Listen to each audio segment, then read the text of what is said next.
देखो बेटा, ये घड़ी तो ऐसे ही चलेगा और समय भी किसी के लिए रुकता नहीं है। लेकिन आज तुम्हारे पास जो है ना 50 दिनों का समय है, और अगर तुमने इस 50 दिन को मेरे साथ मिल करके यूटिलाइज कर लिया तो मैं तुमसे वादा करता हूँ कि आज से 50 दिनों बाद जब तुम अपने एग्जाम को कंप्लीट करके मेरे सामने आओगे ना, तो तुम एक प्राउड फील करोगे और मुझसे जरूर कहोगे कि हाँ सर, आज से 50 दिन पहले मैंने आपको वो वीडियो देखा था जिसने मेरी लाइफ को चेंज कर दिया।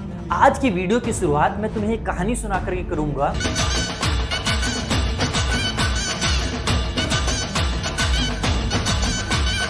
ताकि तुम्हें भी समझ में आ जाए कि हम अपने 50 दिनों में क्या क्या चीजें कर सकते हैं। तो बच्चा, एक लड़का था जिसका नाम था राहुल, और उसके क्लास 10 के बोर्ड एग्जाम में भी केवल 50 दिन बचे हुए थे। राहुल का सपना था कि वो 95% स्कोर करे और अपने पेरेंट्स को प्राउड फील कराए। लेकिन जब उसने अपना सिलेबस देखा ना 50 दिन पहले, तो उसे लगा ही नहीं कि वो इस सिलेबस को कंप्लीट कर पाएगा या फिर वो क्लास 10th में 95% स्कोर कर पाएगा। लेकिन उसे एक टीचर ने कहा कि बेटा देखो, तुम्हारा जो सिलेबस है भले वो तुम्हें एक पहाड़ की तरह लग रहा है, लेकिन अगर तुम अपने पहाड़ को छोटे छोटे स्टेप्स में बांटो, तो जैसे मांझी द माउंटेन मैन ने एक बड़े से पहाड़ को काट करके रास्ता बना दिया था सिर्फ अपने हाथों से, तो उसी तरीके से तुम भी इस बड़े से सिलेबस को बहुत आसानी से कर सकते हो। तुम्हें सिर्फ अपना डेली का टास्क बनाना है और डेली छोटे छोटे कदम लेने हैं, और एक दिन ये जो बड़ा सा तुम्हें सिलेबस दिख रहा है ना, ये तुम्हें बहुत करीब नजर आएगा और तुम इसे आराम से पार कर सकते हो। राहुल ने वैसा ही किया। उसने अपनी टीचर की बात मानी और अपने लिए एक प्लान बनाया, और उस प्लान को फॉलो करके उसने अपने बोर्ड्स एग्जाम में 93% स्कोर किया। तो अगर बेटा राहुल कर सकता है तो तुम भी कर सकते हो। अगर वो लास्ट के 50 दिनों में पढ़ करके 93% ला सकता है ना, तो तुम भी ला सकते हो। बस तुम्हें जरूरत है एक अच्छे गाइडेंस की, और साथ ही साथ एकदम फुल मोटिवेटेड होकर के 50 दिनों तक अपने टाइम को यूटिलाइज करने की। को शेट ठोक दीजिए, महाकाल का शेट ठोक दीजिए। 5000 लौटे दिख जाना चाहिए। ये 4000 के लिए मैं यहाँ पे नहीं खड़ा हूँ। तो आज मैं तुम्हें एक ऐसा प्लान बताने वाला हूं, अगर तुम मेरे साथ मिल करके इस प्लान को फॉलो करते हो ना, तो मैं इस बात की गारंटी लेता हूं कि आज से 50 दिन बाद जब तुम यहाँ पर दोबारा आओगे ना, तो तुम्हें प्राउड फील होगा, और तुम अपने पेरेंट को प्राउड फील करने के साथ साथ खुद के अंदर भी ये चीज देखोगे कि तुमने जो सपना देखा था वो आज हकीकत में बदल गया है। सो जो हमारा प्लान है उसे मैं कुछ स्टेप्स में बांट दिया हूँ ताकि तुम्हें समझने में भी आसानी हो और फॉलो करने में भी आसानी हो। तो सबसे पहला जो काम होगा वो होगा अपना मिशन डिसाइड करना। जैसे मिशन इम्पॉसिबल एक मूवी है ना, उसी तरीके से तुम मिशन अपना डिसाइड करो कि आने वाले 50 डेज में तुम क्या चीजें करने वाले हो। तो सबसे पहला जो तुम्हारा मिशन होगा वो होगा मिशन 95%। तुम उससे ज्यादा कर सकते हो, उससे कम नहीं करना। मिशन 95% ये तुम्हारा मिशन का एक टारगेट होगा जो तुम्हें आने वाले 50 डेज में अचीव करना है।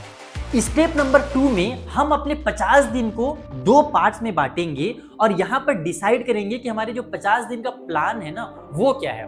तो जो पहला प्लान होगा वो होगा 30 डेज का।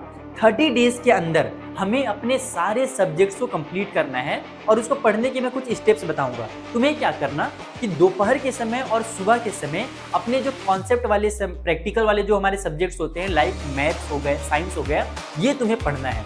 और इवनिंग के समय तुम्हें अपने बाकी जो थ्योरेटिकल सब्जेक्ट्स हैं, लाइक हिस्ट्री हो गया, ज्योग्राफी हो गया, या फिर तुम्हारे इंग्लिश, हिंदी हो गए, उन सभी को तुम्हें शाम के समय पढ़ना है। क्योंकि जो ज़्यादा मुश्किल लगता है ना हमें, उसको हमें पहले कर लेना चाहिए। ये अलग अलग बच्चों में अलग अलग तरीके से काम करेगा। तो तुम्हें जो ज़्यादा मुश्किल लगता है वो तुम सुबह के टाइम करो, क्योंकि उस समय हमारा ब्रेन का जो कैपेसिटी होता है किसी भी काम को करने का, वो बहुत अच्छा होता है। सो पहले तुम्हें करना है मुश्किल सब्जेक्ट्स, और देन तुम्हें करना है ईजी सब्जेक्ट्स। और एक स्पेशल टिप भी मैं तुम्हें देना चाहूँगा।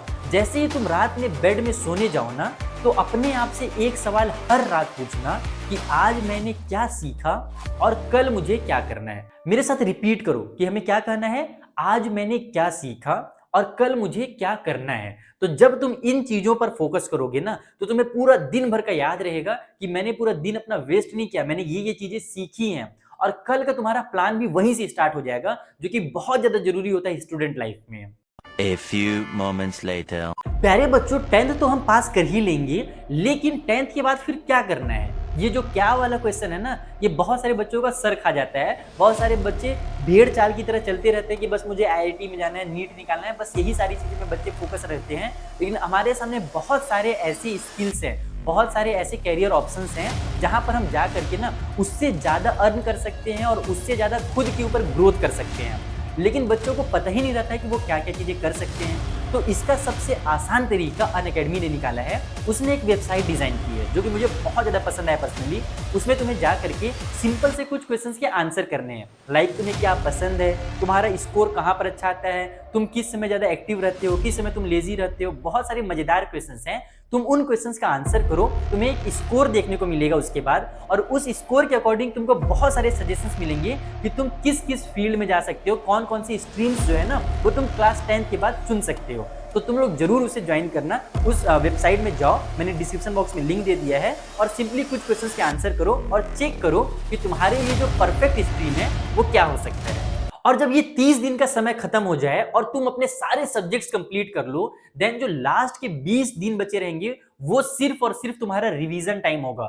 जो बच्चे बोलते हैं ना कि एक दिन में, लास्ट के 10 दिन में सिलेबस कैसे कंप्लीट करें, ये वीडियो देख लो, वो वीडियो देख लो, घंटा कुछ काम नहीं आने वाला। अगर तुम्हें ईमानदारी से पढ़ना है तो 50 दिनों का जो मैं तुम्हें टारगेट दे रहा हूं, इसके शुरू के 30 दिन में सिलेबस पूरे हो ही जाने चाहिए, चाहे तुम जैसे भी करो। और लास्ट के जो 20 दिन होंगे उसमें हम सिर्फ अपने रिवीजन पे फोकस करेंगे। रिवीजन क्या करना है, तो डेली तुम्हें एटलीस्ट एक मॉक टेस्ट देना है और उसमें देखना है कि तुम गड़बड़ कहां पर कर रहे हो। जो भी तुम्हारे वीक पॉइंट्स होंगे तुम्हें उन्हें नोट डाउन करना है, अपने लिए कॉपी बना लेना लास्ट के 20 डेज में, और वहां पर उस कॉपी का नाम देना मिस्टेक कॉपी। इसका मतलब कि मैंने जो जो गलतियां की है ना उसे मैं वहां पर लिख रहा हूं। उससे बहुत ज्यादा फायदा होता है। ये एक साइंटिफिक तरीका है कि जब हम अपनी गलतियों को देखते हैं, डेली नोट डाउन करते हैं, तो हमको याद रहता है कि अच्छा मैं यहाँ पर पिछले बार गड़बड़ कर चुका हूं, सो हम उस चीज को फिर सुधारते हैं। और यही जो मिस्टेक कॉपी होता है ना, ये सबसे अच्छा टीचर होता है हमारा। अच्छा, हमको सिखा रिया है। इसके बाद आते हैं हम स्टेप 3 में, जहां पर हमने अपना प्लान तो कर लिया कि 30 दिन में हमें सिलेबस खत्म करना है और 20 दिन रिवीजन करने हैं, लेकिन पढ़ाई जो करनी बेटा अब वो करना है स्मार्ट तरीके से, मॉडर्न तरीके से हम पढ़ाई करेंगे, ना कि केवल बुक खोल करके रट रहे हैं जो पुराने जमाने में चलता था, वो नहीं करना है। सो तुम क्या कर सकते हो, सबसे पहले तो तुम अपने लिए पोमोडोरो टेक्निक, जिसके बारे में बहुत पहले से बता रहा हूं, वो यूज कर सकते हो, जिसमें हम 30 मिनट एटलीस्ट पढ़ाई करते हैं, फिर अपने दिमाग को 5 मिनट का रेस्ट देते हैं, जो कि बहुत इफेक्टिव होता है। ताकि जो हम लोग पढ़ाई किए रहते हैं ना 30 मिनट में, उस 30 मिनट का वो 5 मिनट जो ब्रेक रहता है ना, वो सारा का सारा ऑटोमेटिकली हमारे दिमाग में रिवाइज कर देता है, और फिर हम जब पढ़ने बैठते हैं तो सारी चीजें हमें दोबारा से याद आ जाती है। और कंटिन्यू अगर तुम 30 मिनट पढ़ते रहोगे ना, तो तुम इधर का भूलते चले जाओगे। तो इसीलिए 5 मिनट का ब्रेक जरूर लेना। जोर जोर से बोल के लोगों को स्कीमें बता दे। ये पहली टेक्निक है। दूसरा काम क्या कर सकते हो तुम, कि अपने लिए तुम कुछ नोट्स बना सकते हो माइंड मैप की तरह। जैसे कि तुम्हें अगर कुछ हिस्ट्री से रिलेटेड चीजों को याद करना है तो छोटे छोटे नोट्स बनाओ, उसमें तुम चीजों को कनेक्ट करके अपने से लिखो, ना कि बुक वाली चीजों को याद रखो। जब तुम खुद से लिखते हो ना तो वो ज्यादा समय तक याद रहता है, और जो तुम पढ़े रहते हो वो बहुत जल्दी भूल जाते हो। सो नोट्स जरूर बनाना, जिसमें तुम शॉर्ट ट्रिक्स में लिखना, ज्यादा बड़े बड़े डिटेल में नोट्स नहीं लिखने हैं, बस ऐसा लिखना है कि हमको बस उस नोट के बारे में हम सोचे और पूरा का पूरा कहानी हमारे सामने आ जाए। तो ये दूसरी टेक्निक है। और तीसरी जो सबसे इफेक्टिव टेक्निक है बेटा, वो ये है कि तुम्हें पढ़ाई करनी है लेकिन अपने फ्रेंड्स को इन्वॉल्व करना है। हम लोग व्हाट्सएप खोलते हैं ना, जैसे ही पढ़ते रहते हैं हमारा नोटिफिकेशन आता है, मोबाइल खोल देते हैं, व्हाट्सएप खोल देते हैं। तो पहले तुम काम करो, व्हाट्सएप में ग्रुप बनाओ जिसका तुम नाम रखोगे चैलेंजर्स ग्रुप। अब उस चैलेंजर्स ग्रुप में क्या होगा कि अपने फ्रेंड्स को ऐड करोगे और उनसे कहोगे कि भाई जिसको भी जो चैलेंज देना हो स्टडी से रिलेटेड वो इस ग्रुप में दे। यहाँ पर इंस्टा की रील वगैरह नहीं भेजना है तुमको, केवल तुम जब पढ़ाई करने बैठो तो जो क्वेश्चन तुमसे ना बने तुम उसे हमारे लिए भेज दो, हम उसे बनाएंगे, या जो तुमसे लगे कि हमसे नहीं बन सकता है वो तुम भेज दो, हम उसको बना करके दिखाएंगे। तो इस तरीके से तुम 3 मॉडर्न टेक्निक्स का यूज कर सकते हो और अपने पढ़ाई को बहुत इफेक्टिव बना सकते हो। याद रखना कि अगर राहुल ये चीजें 50 दिन के अंदर कर सकता है बेटा ना, तो तुम भी कर सकते हो। तुम्हें हर सुबह बस अपने आप से कहना है उठ करके कि हाँ मैं ये काम कर सकता हूं और 50 दिनों के अंदर मैं अपने टारगेट को पूरा कर सकता हूं। तुम्हें परफेक्ट होने की जरूरत बिल्कुल भी नहीं है, तुम्हें बस अपना 100% एफर्ट लगाने की जरूरत है। लेकिन इन सारी चीजों के बीच में तुम अपने हेल्थ को बिल्कुल भी इग्नोर ना करना, क्योंकि हमारा अगर हेल्थ है बेटा तभी वेल्थ है, अदरवाइज सारी चीजें बेकार है। हम कितना भी पढ़ लें, अगर हम हेल्दी नहीं रहेंगे ना तो वो सारी की सारी पढ़ाई हमारे लिए कोई काम नहीं आएगी। एग्जाम में हम बैठेंगे, फीवर चढ़ जाएगा और पूरा का पूरा खेल खत्म हो जाएगा। तो डेली तुम्हें अपना जो नींद है वो पूरा करना है। बहुत सारे बच्चे अब उल्लू की तरह रात रात भर जागने लगे हैं, वो बिल्कुल भी मत करना। कम से कम 7 से 8 घंटे की नींद बहुत जरूरी है, तभी तुम इन 50 दिनों को अच्छे से यूटिलाइज कर सकते हो। उसके बाद तुम्हें जंक फूड एकदम अवॉइड करना है अब, क्योंकि हमारा पेट सही रहेगा तो दिमाग सही रहेगा। सारी चीजें साइंटिफिकली कनेक्टेड है, मैं ज्यादा डिटेल में भी नहीं जा रहा हूँ। बंद करो, हाथ जोड़ के मैं मोदी साहब से गुजारिश करता हूँ। बस सिंपल जो चीजें मैं बता रहा हूँ वो फॉलो करो, बस मुझे फॉलो करो, जो चीजें मैं बोल रहा हूँ वो करते जाओ।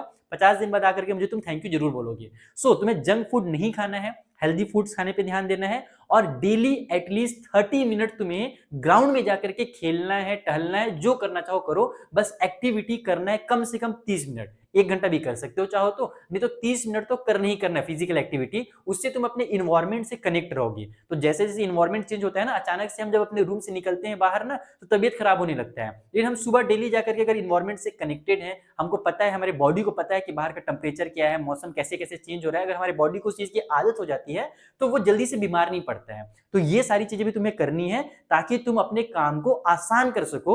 अगर बीमार पड़ गए तो बेटा काम बहुत मुश्किल हो जाएगा। और याद रखो मेरे बच्चा कि यही जो 50 दिन है ना, यही तुम्हारे फ्यूचर को डिसाइड करेगा। अब तुम्हारे ऊपर है कि तुम आज सो करके रील देख रहे हो और 50 दिन तक केवल रील देखो और उसके बाद जिंदगी भर खुद को कोसना चाहते हो, या फिर अभी 50 दिन सिर्फ मेहनत करके जिंदगी भर खुद को रिवॉर्ड में रहना चाहते हो। जब तक तोड़ेंगे नहीं तब तक छोड़ेंगे नहीं। यानी कि खुद भी खुश रहोगे, पेरेंट को भी खुश रखोगे और मुझे भी थैंक यू जरूर कहोगे। तो मेरे प्यारे बच्चा, अगर इस वीडियो से तुम्हें थोड़ा सा भी हेल्प हुआ हो तो इस वीडियो को अपने कम से कम एक फ्रेंड के साथ जरूर शेयर करना और मुझे कमेंट करके बताना कि तुम्हारा जो पहला कदम होगा ना, आज अभी से इस वीडियो को देखने के बाद से जो तुम्हारा पहला कदम है वो तुम क्या करने वाले हो, कमेंट करके मुझे जरूर बताना। Let's crack it together. खत्म।